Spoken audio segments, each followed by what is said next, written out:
Hello बच्चों, इससे पिछले वाले वीडियो में मैंने आप लोगों को केमिकल इक्वेशन के बारे में बताया था।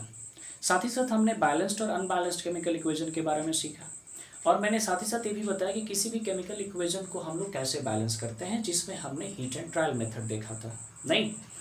और साथ ही साथ ये भी हमने देखा कि क्यों ऐसी क्या ज़रूरत पड़ी जिसकी वजह से हमको अनबैलेंस केमिकल इक्वेशन को क्या करना पड़ा, बैलेंस करना पड़ा नहीं। ठीक है, ये बातें हम लोग सीख चुके थे। आज की इस वीडियो में मैं आपको 3 बातें सिखाऊंगा। पहली बात ये कि किसी भी केमिकल इक्वेशन से आपको क्या इन्फॉर्मेशन मिलता है, दूसरी बात कि क्या इन्फॉर्मेशन नहीं मिलता है, और तीसरी बात कि किसी भी केमिकल इक्वेशन को हम लोग कैसे ज़्यादा इन्फॉर्मेटिव बना सकते हैं। तो मैं आपको पहले बातचीत की ओर ले चल रहा हूँ। पहला बात है कि इंफॉर्मेशन कन्वेड बाय या carried bye, information carried by any या आ लिख लें, आ केमिकल इक्वेशन। ठीक है, किसी भी केमिकल इक्वेशन के द्वारा क्या इंफॉर्मेशन मिलती है उसकी बात हम लोग करने जा रहे हैं। इसको समझाने के लिए हम एक छोटा सा एग्जांपल लेते हैं और उसके जरिए आपको समझाने की कोशिश कर रहे हैं। ठीक है, ओके। हम यहाँ पे ये ले रहे हैं कि यहाँ पे मान लेते हैं कि मैग्नीशियम है और मैग्नीशियम को हमने रिएक्ट कराया किसके साथ, हाइड्रोक्लोरिक एसिड के साथ। किसके साथ, हाइड्रोक्लोरिक एसिड के साथ। तो ये बनाया मैग्नीशियम क्लोराइड। क्या बनाया, मैग्नीशियम क्लोराइड। और साथ ही साथ कौन सी गैस रिलीज हुई, मान लीजिए कि हाइड्रोजन गैस रिलीज हुई। ठीक है, हाइड्रोजन रिलीज हुआ। ओके, अब यहाँ पे मैंने जो इक्वेशन लिखा है वो वर्ड के फॉर्म में लिखा है नहीं। तो वर्ड के फॉर्म में लिखा है उसे कोई मतलब नहीं है, ये इक्वेशन है, केमिकल इक्वेशन है, जो कि वर्ड इक्वेशंस के नाम से भी जाना जाता है। यहाँ पे इसको देखने से आपको ये पता चल रहा है कि यहाँ पे मैग्नीशियम एंड हाइड्रोक्लोरिक एसिड है, वो दोनों के दोनों क्या है, आपके रिएक्टेंट्स हैं। रिएक्टेंट्स इसलिए क्योंकि वो उस रिएक्शन में क्या कर रहे हैं, पार्टिसिपेट कर रहे हैं। ठीक है, और यहाँ पे as a result of chemical reaction यहाँ पे 2 नए सब्सटेंस का फॉर्मेशन हुआ है, मैग्नीशियम क्लोराइड एंड हाइड्रोजन का। तो ये आपके दोनों क्या है, प्रोडक्ट हैं। तो पहला इंफॉर्मेशन तो यही कन्वे किया जा सकता है कि कोई भी केमिकल इक्वेशन आपको ये बताती है कि कौन सा सब्सटेंस आपका रिएक्टेंट है और कौन सा सब्सटेंस आपका प्रोडक्ट है। ओके, ठीक है, पहला बात ये हो गया। दूसरी बात की ओर चलते हैं। यहाँ पे मैग्नीशियम के लिए हम यहाँ पे सिंबल यूज कर सकते हैं Mg। हाइड्रोक्लोरिक एसिड का फॉर्मूला होता है HCl और मैग्नीशियम क्लोराइड का क्या होता है जी, MgCl2। और यहाँ पे हाइड्रोजन का क्या होता है आपका H2। चूंकि ये जो इक्वेशन है इसको हम लोग सिंबल इक्वेशन कहते हैं, क्योंकि ये क्या है आपका अनबैलेंस्ड है। तो इसको बैलेंस करने के लिए हमने यहाँ पे क्या लगा दिया, 2 लगा दिया। अब यहाँ पे देखेंगे कि हाइड्रोजन भी बैलेंस है और आपका क्लोरीन भी बैलेंस है। जैसे कि हमने यहाँ पे एप्रोप्रिएट कोफिशिएंट के तौर पे क्या सिलेक्ट किया है, 2, जिसको हमने HCl के बिफोर रखा है। ठीक है, ओके।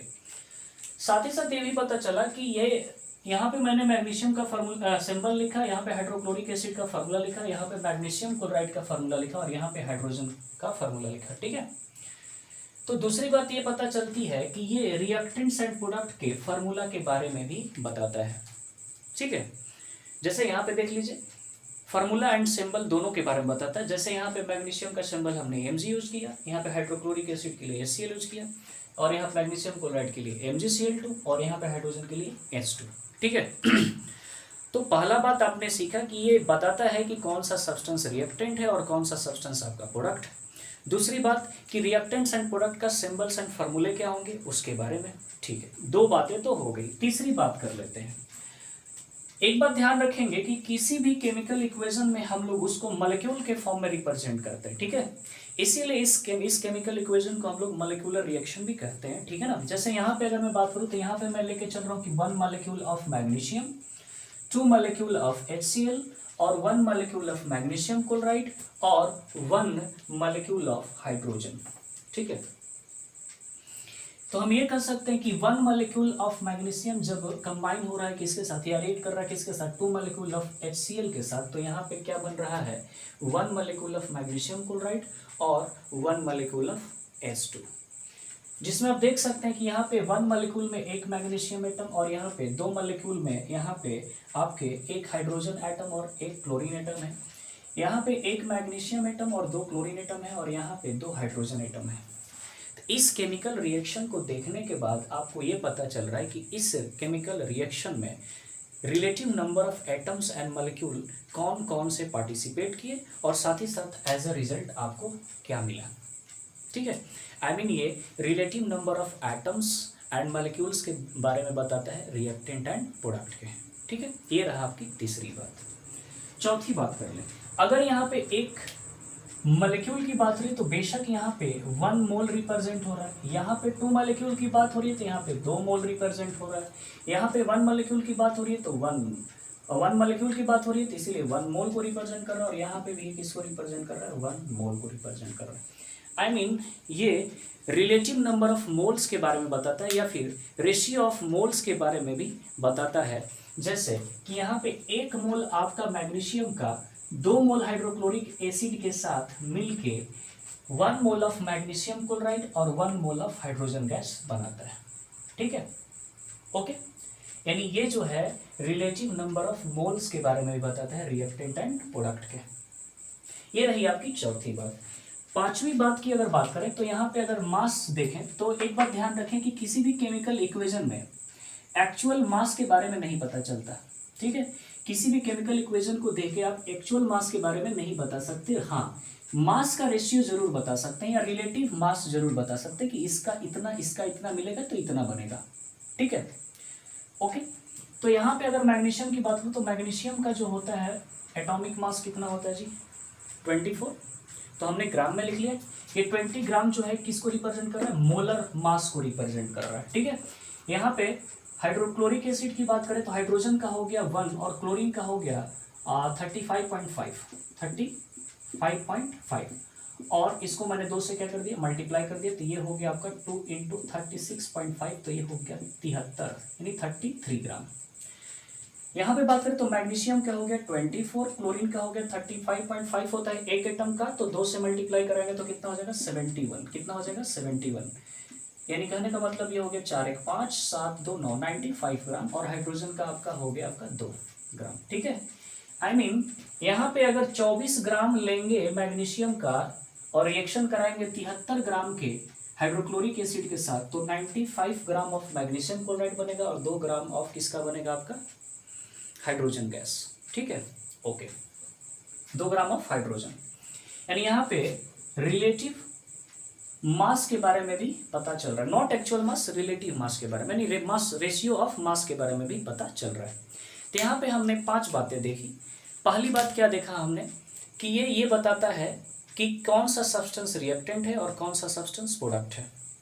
दूसरी बात ये कि रिएक्टेंट और प्रोडक्ट के फॉर्मूला क्या है, सिंबल्स क्या है, दूसरी बात। तीसरी बात कि रिलेटिव नंबर ऑफ मोल्स के बारे में बताता है। उससे पहले हम लोगों ने पढ़ा relative number of atoms and molecule के बारे में बताता है कि रिएक्टेंट और प्रोडक्ट के relative number of atoms and molecule कितना पार्टिसिपेट किए या कितना रिएक्शन के रिजल्ट के बाद आपका फॉर्म हुआ, आई मीन प्रोडक्ट की बात कर रहा है। चौथी बात अगर करें तो रिलेटिव नंबर ऑफ मोल्स के बारे में बताता है और साथ ही साथ पांचवी बात करें तो ये रेशियो ऑफ मास के बारे में भी बताता है, मीन रिलेटिव मास के बारे में भी बताता है। ये रहा आपकी कुछ बातें जो कि केमिकल रिएक्शन से हम लोग क्या कर सकते हैं, इंफॉर्मेशन के तौर पे निकाल सकते हैं। ठीक है, ओके। अब हम लोग आगे बात करेंगे कि किसी भी केमिकल इक्वेशन से क्या इंफॉर्मेशन हम लोग को नहीं मिलती है। ठीक है, चलिए तब तक के लिए इसको नोट कर लीजिए, मैं नोट कर दूं, लिख देता हूं। पहला बात कि tells about which substance is reactants and which substance is product, अगर एक से ज्यादा रिएक्टेंट है तो सब्सटेंसेस यूज कर लीजिए और एक से ज्यादा प्रोडक्ट है तो प्रोडक्ट्स यूज कर लीजिए और यहाँ पे सब्सटेंसेस यूज कर लीजिए। ठीक है, ओके। दूसरी बात tells about the symbols and formula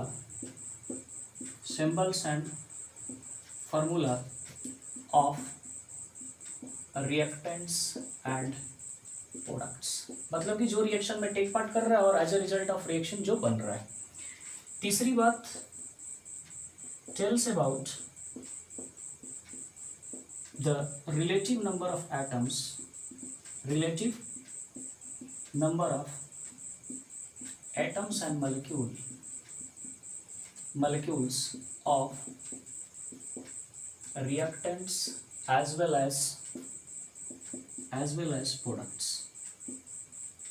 ठीक है। चौथी बात, tells about the ratio of moles of reactants and products। ठीक है। और पांचवी बात, tells about the ratio of masses of reactants and products, reactants and product। ठीक है, एक बार आप इसको नोट कर लीजिए। ठीक है।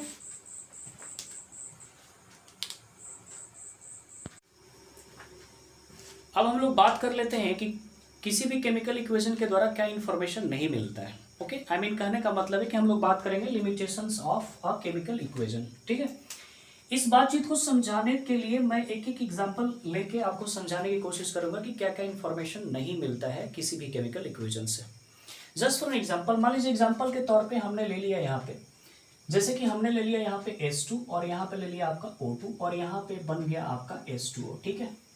आई मीन यहाँ पे रिएक्टेंट के तौर पे है H2 एंड O2 और प्रोडक्ट के तौर पे क्या है आपका H2O। ठीक है। यहाँ पे ये तो पता है कि रिएक्टेंट कौन है, प्रोडक्ट कौन है, लेकिन ये नहीं पता कि रिएक्टेंट एंड प्रोडक्ट का जो फिजिकल स्टेट है वो क्या है। ठीक है। फिजिकल स्टेट के बारे में नहीं पता। हाँ, ये अलग बात है कि आपको पता है कि हाइड्रोजन तो गैस होता है, ऑक्सीजन भी गैस होता है और ये जो H2 है, आई मीन वाटर है, ये लिक्विड होता है, नो डाउट। कुछ पल के लिए वो सारी इंफॉर्मेशन जो आपके अंदर फीड है उसको कुछ पल के लिए साइड में रख के जरा आप इसको देख के बताइए कि हाइड्रोजन क्या है। क्या इससे पता चल रहा है कि हाइड्रोजन क्या है, ऑक्सीजन क्या है और ये H2O क्या है? नहीं पता चल रहा। मतलब कि किसी भी केमिकल इक्वेशन के द्वारा ये नहीं पता चलता कि उनका फिजिकल स्टेट क्या है। किसी भी केमिकल इक्वेशन से ये पता नहीं चलता कि रिएक्टेंट्स एंड प्रोडक्ट्स के फिजिकल स्टेट क्या है। मतलब क्या नहीं पता चलता है? About physical states of reactants and products. ठीक है। साथ ही साथ आपसे एक दूसरा सवाल पूछूं कि इस रिएक्शन को देख के बताइए कि यहाँ पे हाइड्रोजन और ऑक्सीजन कैसे रिएक्ट किए, कितना जल्दी से रिएक्ट किए या फिर बहुत लंबा समय लगा। आई मीन इन दोनों के बीच में जो होने वाला रिएक्शन है वो स्लो रहा कि फास्ट रहा। क्या इसको देख के आप बता सकते हैं? तो जवाब आएगा कि नहीं, इसको देख के तो हम नहीं पता कर सकते। आई मीन केमिकल इक्वेशन ये भी नहीं बताता है कि स्पीड ऑफ रिएक्शन क्या है, I mean rate of reaction क्या है। यानी किसके बारे में नहीं बताता? About rate of reaction. कहने का मतलब ये हुआ कि ये रिएक्शन आपका स्लो है कि फास्ट है, इसके बारे में आप कोई इंफॉर्मेशन नहीं देता है ये केमिकल इक्वेशन। ये हो गई आपकी दूसरी बात। तीसरी बात कर लेते हैं। कुछ रिएक्शन ऐसे होते हैं जिनमें हीट क्या होती है जी, एब्जॉर्ब होती है, और कुछ रिएक्शन ऐसे होते हैं जिसमें हीट क्या होता है, रिलीज होता है। यानी कहने का मतलब कि कुछ रिएक्शंस आपके इंडोथर्मिक होते हैं और कुछ रिएक्शंस आपके एक्सोथर्मिक होते हैं। ओके, यहाँ पे देख के आपको ये पता नहीं चल रहा कि ये इंडोथर्मिक है कि एक्सोथर्मिक है, लेकिन आपको पता है कि हाइड्रोजन और ऑक्सीजन पे अगर इलेक्ट्रिक स्पार्क दिया जाए, क्या दिया जाए, इलेक्ट्रिक स्पार्क दिया जाए, तो ये किसका फॉर्मेशन करता है जी, वाटर का फॉर्मेशन करता है। यहाँ पे इलेक्ट्रिक स्पार्क जो है वो एनर्जी का काम कर रही है, यानी इलेक्ट्रिकल एनर्जी का काम कर रही है, और बिना इलेक्ट्रिकल एनर्जी का हुए ये वाटर का फॉर्मेशन नहीं होता। आई मीन यहाँ पे एनर्जी किसी न किसी तरीके से क्या हुई, यूज हुई, मतलब एब्जॉर्ब हुई। तो ये रिएक्शन तो आपका क्या है, इंडोथर्मिक है। क्या है, इंडोथर्मिक है। लेकिन इस रिएक्शन को देख के आपको तो पता नहीं चला, इस इक्वेशन को देख के तो पता नहीं चला कि ये जो रिएक्शन है आपका इंडोथर्मिक है कि एक्सोथर्मिक है। ठीक है। और ये एग्जांपल लेते हैं। मान लीजिए कि यहाँ पे हम ले लेते हैं कि कैल्शियम कार्बोनेट है और ये डिकम्पोज हुआ CaO में और किसमें डिकम्पोज हुआ CO2 में। तो यहाँ पे आपको पता है कि यहाँ पे हीट देनी पड़ती है, क्या देनी पड़ती है, हीट देनी पड़ती है, यानी यहाँ पे हीट एब्जॉर्ब होता है। तो ये तो है आपका एंडोथर्मिक, क्या है, एंडोथर्मिक। लेकिन ऐसे आप देख के बता सकते हैं इस केमिकल इक्वेशन को कि एंडोथर्मिक है कि एक्सोथर्मिक है? नहीं। एक और एग्जांपल लेते हैं कि अगर हम ये कैल्शियम ऑक्साइड को अगर आप वाटर में डालेंगे तो यहाँ पे बनेगा कैल्शियम हाइड्रोक्साइड, और यहाँ पे आपको पता है काफी ज्यादा मात्रा में क्या होती है, हीट रिलीज होती है, ठीक है। तो यहाँ पे तो मैंने हीट का कोई मेंशन नहीं किया, हीट को मेंशन ही नहीं किया, तो इस रिएक्शन को देख के आपको पता चल जाएगा कि यह एक्सोथर्मिक है या फिर ये एंडोथर्मिक है। यानी किसी भी केमिकल इक्वेशन को देख के आप ये नहीं बता सकते कि कौन सा रिएक्शन आपका एंडोथर्मिक है और कौन सा रिएक्शन आपका एक्सोथर्मिक है। यानी कहने का मतलब कि ये नहीं बताता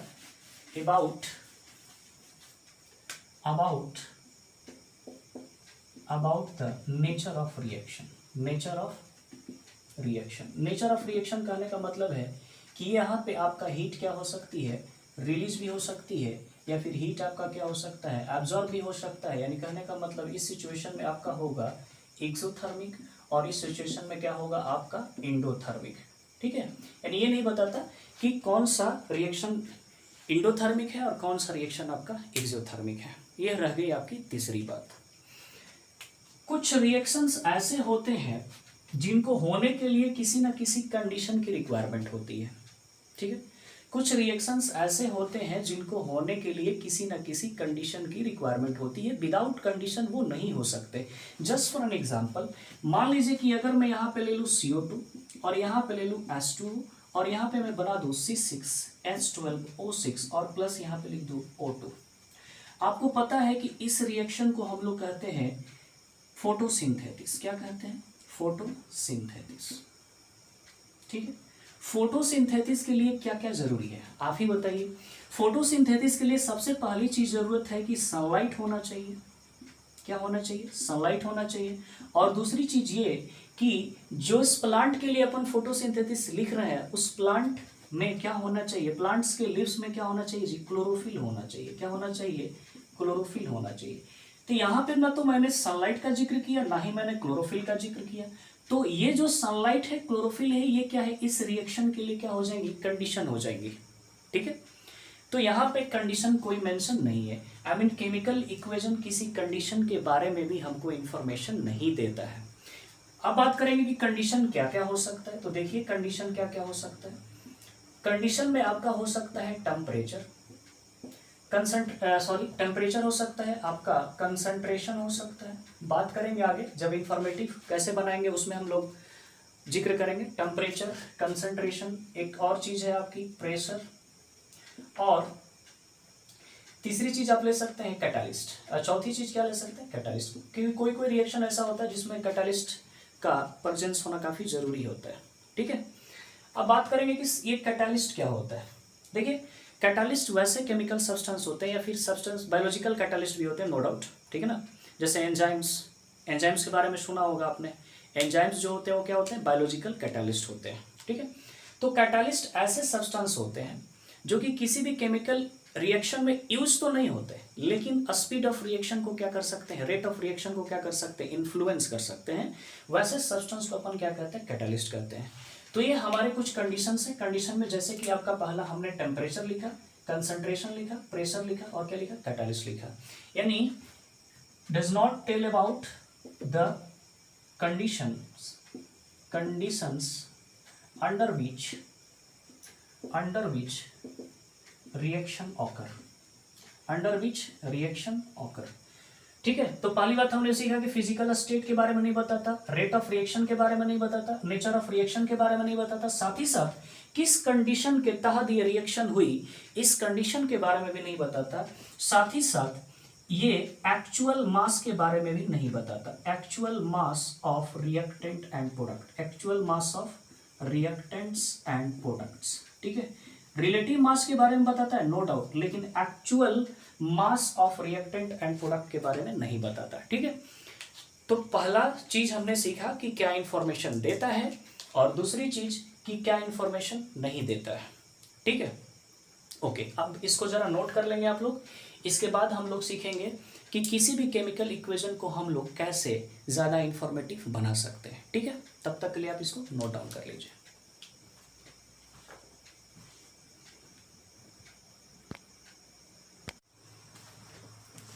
अब हम बात कर लेते हैं कि किसी भी केमिकल इक्वेशन को हम लोग कैसे ज़्यादा इंफॉर्मेटिव बना सकते हैं। ठीक, इसके पहले हमने बात करा कि लिमिटेशंस क्या होता है किसी भी केमिकल इक्वेशन के।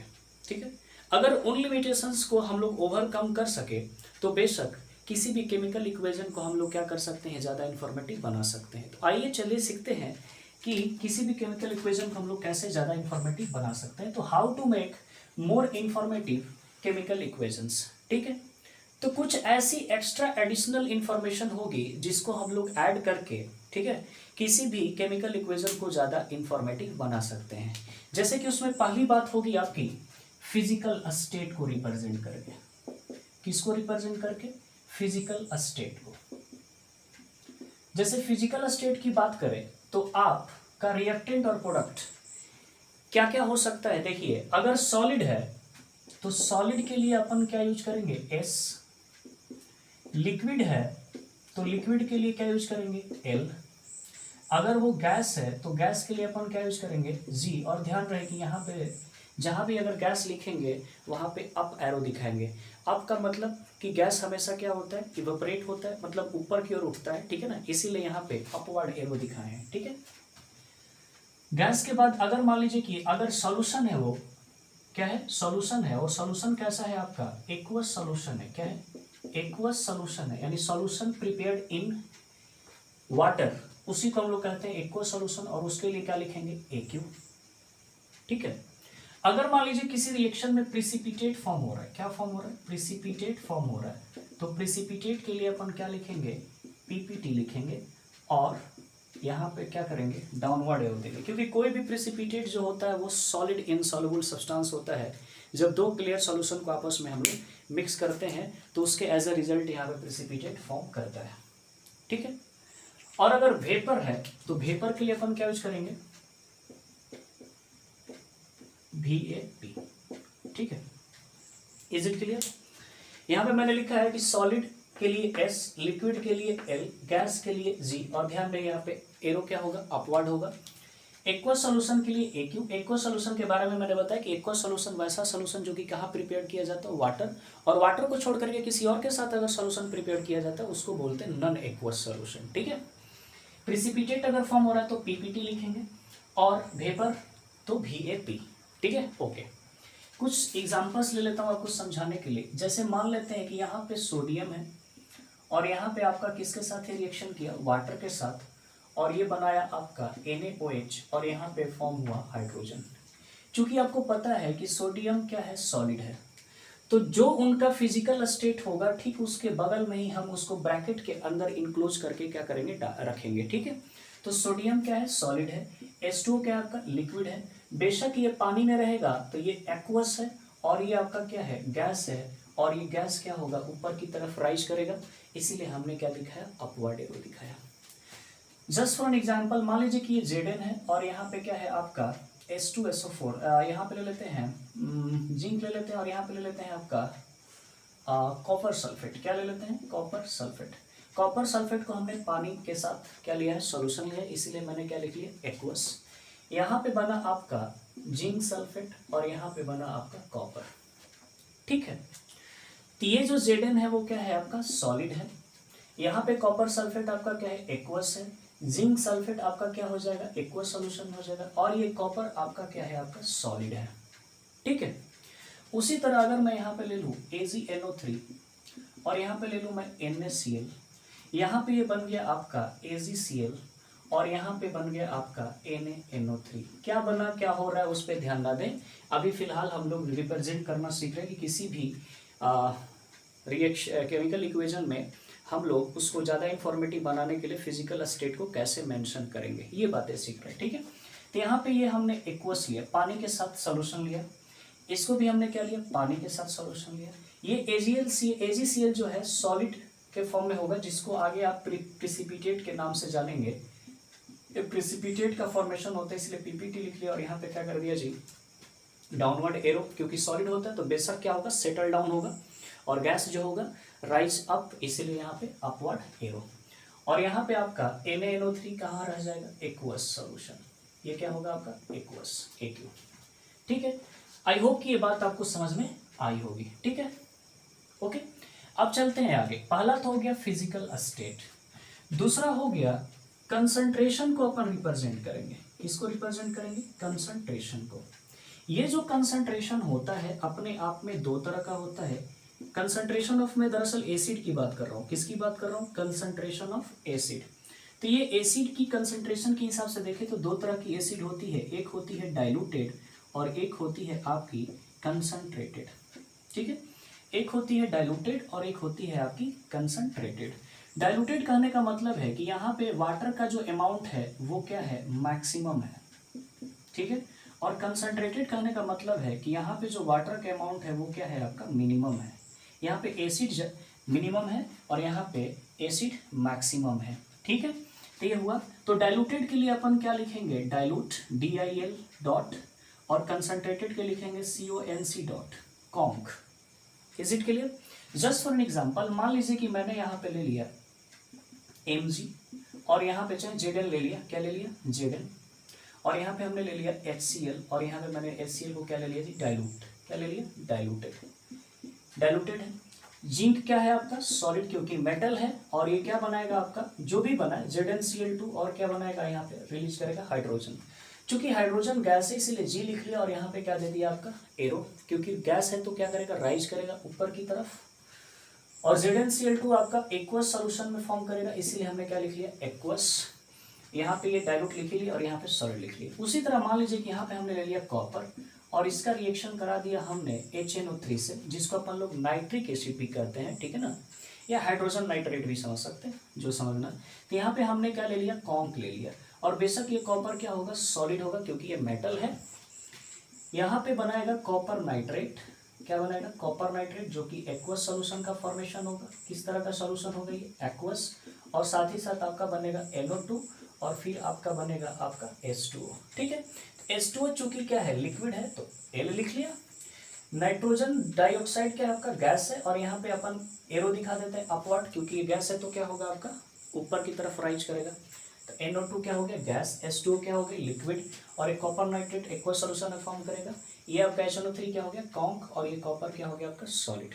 ठीक, तो पहला बात की फिजिकल स्टेट को रिप्रेजेंट करके, दूसरी बात की कंसंट्रेशन ऑफ एसिड। ठीक है ना, तीसरी बात कि कुछ रिएक्शन ऐसे होते हैं जहां पे या तो हीट एब्जॉर्ब होती है या तो हीट रिलीज होती है। आई मीन जो हीट चेंजेस होते हैं ड्यूरिंग एनी केमिकल रिएक्शन, ठीक है ना, उसको हम लोग रिप्रेजेंट करके भी क्या कर सकते हैं, इंफॉर्मेटिव बना सकते हैं। जैसे कि मान लीजिए अगर हीट चेंज हो रहा है, क्या हो रहा है, हीट चेंजेस हो रहा है। Is it clear? तो हीट चेंज दो तरीके से हो सकता है, या तो हीट क्या हो सकती है आपकी, एब्जॉर्ब हो सकती है, या फिर हीट आपकी क्या हो सकती है, रिलीज हो सकती है। ठीक है, हीट क्या हो सकती है, रिलीज हो सकती है।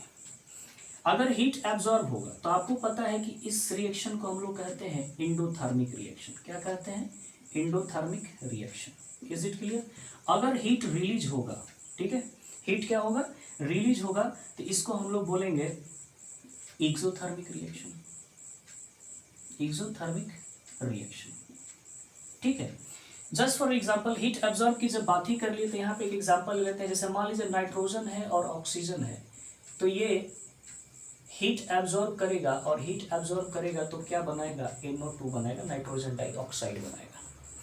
उसी तरह एक और एग्जांपल लेते हैं जिसको मैंने फोटोसिंथेसिस में समझाया था। ठीक है, फोटोसिंथेसिस का एग्जांपल लेते हैं C6H12O6, सॉरी ये तो रेस्पायरेशन हो जाएगा, CO2H2, और यहाँ पे जो हीट होती है वो सनलाइट के फॉर्म में क्या होती है, एब्जॉर्ब होती है। ठीक है, सनलाइट, और यहाँ पे बनता है C6H12O6, और यहाँ पे क्या रिलीज होता है, ऑक्सीजन रिलीज होता है। बैलेंस आप कर लेंगे, ठीक है, नो डाउट। अब यहाँ पे ध्यान देंगे कि अगर हीट एब्जॉर्ब होगी तो उसको बोलेंगे एंडोथर्मिक, और उस हीट को अपन कहाँ मेंशन करेंगे, प्लस साइन के साथ रिएक्टेंट साइड। ठीक है, फिर से देख लीजिए, प्लस साइन के साथ किधर लिखेंगे, रिएक्टेंट साइड लिखेंगे। ओके, अगर हीट रिलीज हो रही है तो वो रिएक्शन क्या होता है आपका, एक्सोथर्मिक होता है, और उसको हम लोग कहाँ लिखेंगे, हमेशा लिखेंगे product side with plus sign. Just for an example, मान लीजिए कि यहाँ पे हमने लिया कैल्शियम ऑक्साइड और ये रहा आपका वाटर। जैसे ही हमने इन दोनों का रिएक्शन कराया तो आपको पता नहीं है तो जान लीजिए कैल्शियम हाइड्रोक्साइड का फॉर्मेशन होता है और साथ ही साथ काफ़ी ज़्यादा मात्रा में क्या रिलीज होती है, हीट रिलीज होती है। तो यहाँ पे तो हीट रिलीज हुआ तो हमने क्या दिखाया, अपवर्ड एरो दिखाया, और यहाँ पे हीट एब्जॉर्ब होती है इसीलिए हम हीट यहाँ पे क्या दिखा सकते हैं, डाउनवर्ड एरो के साथ दिखा सकते हैं यहाँ पे, क्योंकि यहाँ पे टेम्परेचर क्या हुआ, फॉल हुआ, और यहाँ पे टेम्परेचर क्या हुआ आपका, राइज हुआ। ठीक है, तो ऐसे भी अपन क्या कर सकते हैं, दिखा सकते हैं। अब ये रिप्रेजेंट करेगा आपको एंडोथर्मिक रिएक्शन को, और ये जो रिप्रेजेंट करेगा वो एक्सोथर्मिक रिएक्शन को। तीसरी बात हो गई हीट चेंज की। ठीक है, ओके। अब चौथी बात अपन कर लेंगे कंडीशन के बारे में। ठीक है, चलिए तब तक ये आप नोट कर लीजिए। ठीक है, उसके बाद मैं आगे आपको बातचीत समझाता हूँ। ठीक है,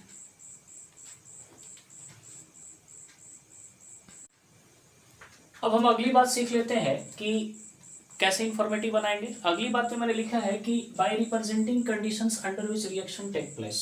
ठीक है ना, क्योंकि कोई भी केमिकल रिएक्शन जो होता है वो किसी ना किसी कंडीशन में होता है। जैसे मैंने कंडीशन की अगर बात की कर ही ली है तो कंडीशन के बारे में मैंने आपको बताया है कि कंडीशन के तौर पे क्या क्या हो सकता है। कंडीशन के तौर पे आपका टेम्परेचर हो सकता है, कंडीशन के तौर पे आपका कंसंट्रेशन हो सकता है, कंडीशन के तौर पे आपका क्या हो सकता है, प्रेशर हो सकता है, और साथ ही साथ कंडीशन के तौर पे आपका हो सकता है presence of catalyst, presence of catalyst. Okay, catalyst के बारे में मैंने बताया कि कैटालिस्ट वैसे सब्सटेंस होते हैं, मैं लिख देता हूं, the substance which is not used in the reaction but can influence the rate of reaction।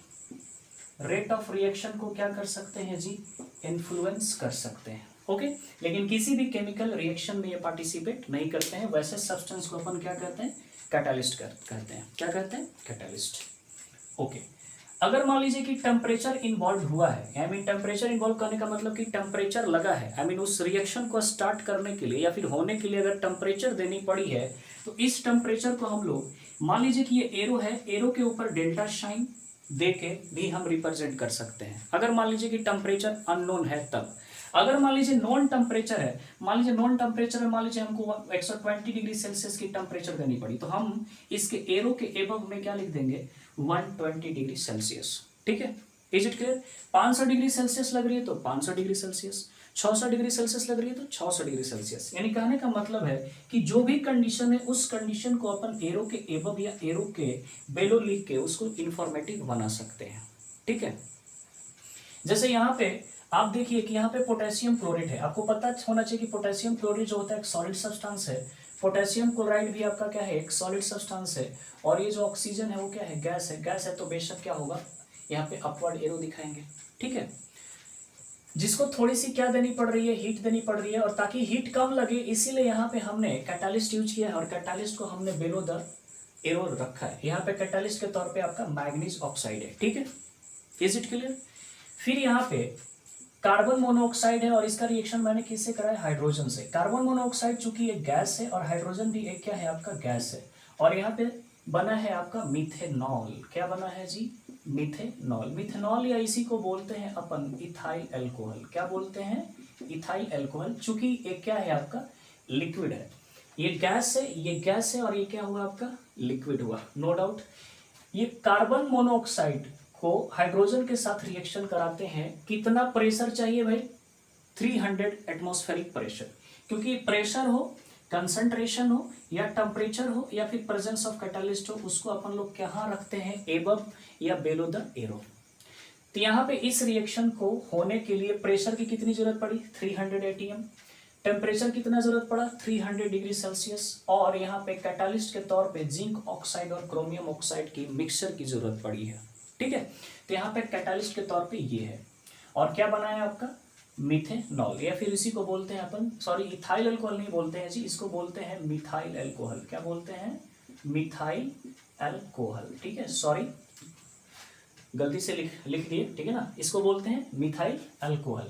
ठीक है, यहाँ पे नाइट्रोजन जो कि एक क्या है, गैस है, और हाइड्रोजन भी क्या है, चूंकि एक गैस है, तो नाइट्रोजन और हाइड्रोजन दोनों अंडर रिएक्शन जाएंगे, लेकिन कितनी डिग्री सेल्सियस टेम्परेचर की बात हो रही है? 500 डिग्री सेल्सियस टेम्परेचर की। कितने प्रेशर की बात हो रही है? 200 एटमॉस्फेरिक प्रेशर की बात हो रही है। और साथ ही साथ कैटालिस्ट के तौर पे क्या है भाई?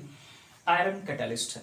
तो आयरन कैटालिस्ट है, तो प्रोडक्ट के तौर पे क्या बना आपका? NH3। और अमोनिया भी एक तरह का क्या है? ये आपका अमोनिया है। क्या है? अमोनिया। अमोनिया भी एक तरह का क्या है? आपका गैस है। ठीक है, ओके।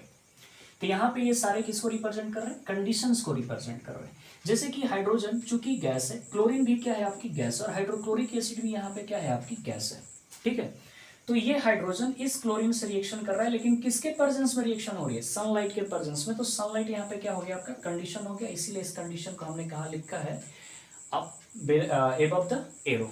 तो किसी भी कंडीशन को आप अबव द एरो या बिलो द एरो लिख के अगर अपना उस किसी भी केमिकल इक्वेशन को आप ज्यादा इंफॉर्मेटिव बना सकते हैं। कभी कभी सम टाइम कुछ रिएक्शन ऐसे होते हैं जो रिवर्सिबल नेचर के होते हैं। ठीक है ना?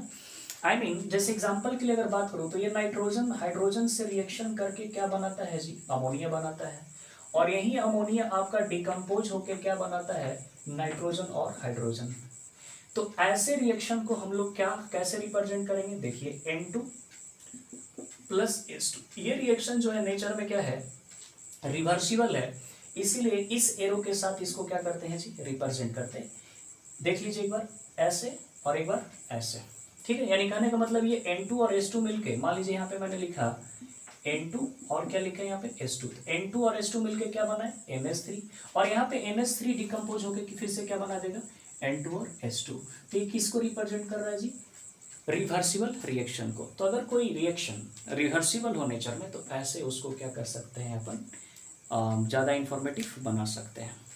तो ये रही कुछ बातें जिसकी वजह से हम किसी भी केमिकल इक्वेशन को क्या कर सकते हैं? ज़्यादा इंफॉर्मेटिव बना सकते हैं। तो आज मैंने आपको 3 चीज़ें पढ़ाई। पहली चीज़ कि क्या इंफॉर्मेशन मिलता है, दूसरी चीज़ कि क्या इंफॉर्मेशन नहीं मिलता है, और तीसरी चीज़ कि किसी भी केमिकल इक्वेशन को हम लोग कैसे ज़्यादा इंफॉर्मेटिव बना सकते हैं। आई होप कि यहाँ तक आपको सारी बातें समझ में आई होगी। आज के लिए इतना ही। ठीक है, मेरे साथ बने रहने के लिए आपका बहुत बहुत शुक्रिया। Thank you so much. अब मिलेंगे हम लोग नेक्स्ट वीडियो।